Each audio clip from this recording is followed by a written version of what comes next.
خامیاں سب میں ہوتی ہیں مگر نظر صرف دوسروں میں ہی آتی ہیں۔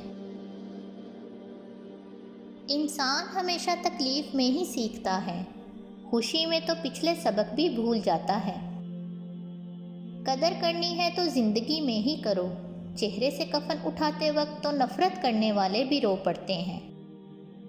آخرت کا دامن تھام لو، دنیا خوار ہو کر تمہارے قدم چومے گی۔ انسانیت بہت بڑا خزانہ ہے، اسے لباس میں نہیں انسان میں تلاش کرو۔ زندگی کے مہنگے سبق ہمیشہ سستے لوگ ہی دیتے ہیں۔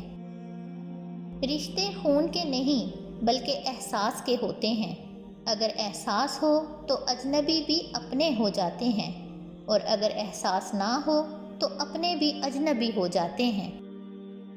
درد حد سے زیادہ بڑھ جاتا ہے تو انسان روتا نہیں، خاموش ہو جاتا ہے۔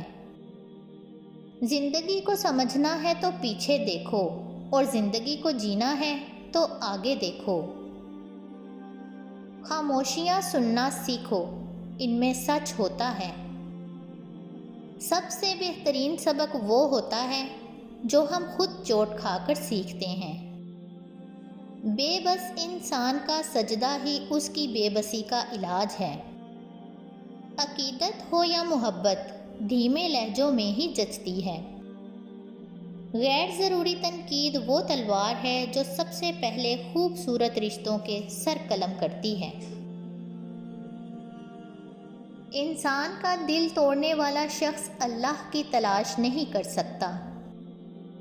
اپنی زندگی میں ہر کسی کو اہمیت دو، جو اچھا ہوگا وہ خوشی دے گا، اور جو برا ہوگا وہ سبق دے گا۔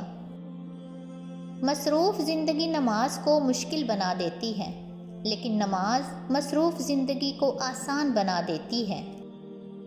امید آدھی زندگی ہے اور مایوسی آدھی موت ہے۔ اگر تم دیکھنا چاہتے ہو کہ دنیا تمہارے بغیر کیسی ہوگی تو یہ دیکھ لو کہ جو لوگ مر گئے ہیں دنیا ان کے بغیر کیسی ہے۔ انسان امیدوں سے بندھا ایک ضدی پرندہ ہے جو گھائل بھی امیدوں سے ہے اور زندہ بھی امیدوں پر ہے۔ لفظ انسان کے غلام ہوتے ہیں مگر بولنے سے پہلے تک، بولنے کے بعد انسان اپنے الفاظ کا غلام بن جاتا ہے۔ جو محسوس نہ کر سکیں ان پر الفاظ بھی کیوں ضائع کیے جائیں۔ عورت ملکیت کے نہیں محبت کے حصار میں جینا پسند کرتی ہے۔ دوسروں کو سمجھانا مشکل ہو جائے تو خود کو سمجھا لینا بہتر ہوتا ہے۔ خالص کیجیے، بے شک نفرت ہی ہو۔ ڈر لگتا ہے ان لوگوں سے جن کے دل میں بھی دماغ ہوتا ہے۔ سننا سیکھ لو، بولنا تو سب کو آتا ہے۔ لوگ کیا کہیں گے، یہ ایک ایسا فکرہ ہے جو روزانہ لاکھوں خواب چکنا چور کر دیتا ہے۔ نیند آدھی موت ہے اور موت مکمل نیند ہے۔